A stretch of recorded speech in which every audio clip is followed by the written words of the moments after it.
తాగి బండి నడిపే వాళ్ళందరూ కూడా మానవ బాంబులతో సహమానం.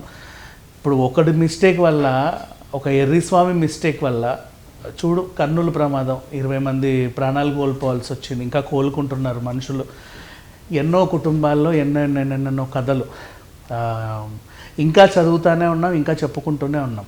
అంటే మర్చిపోలేని సరే సిచ్యువేషన్ అది. ఇంకా అట్లాంటివి అండ్ అడప చిన్న చితక ప్రమాదాలు జరిగినా సరే కర్నూలు గుర్తు తెచ్చుకుంటాం. ఇప్పుడు ఒకప్పుడు పాలెం దగ్గర జరిగినటువంటి ఘటన, అది అయిపోయి కూడా చాలా సంవత్సరాలు అయింది.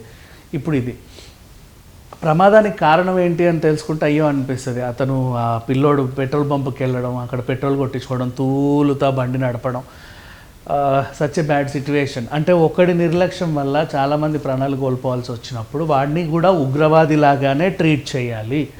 వాళ్ళు కూడా మానవ బాంబులే, దే ఆర్ ఆల్సో టెర్రరిస్ట్లే. సీరియస్లీ ఇప్పుడు ఒక 20 మందిని చంపుతున్నాము మనం అంటే మనం టెర్రరిస్టే. కాబట్టి ఆ టెర్రరిస్టులను మీరు ఎవరైతే గుర్తిస్తారో మీ కాలనీలలో కనిపిస్తే 100కి కాల్ చేసి చెప్పండి.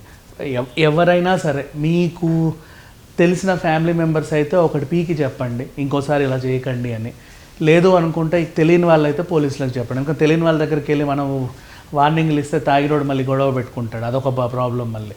సో 100కి కాల్ చేసి పోలీసులకు కంప్లైంట్ ఇస్తే better. Thank you so much.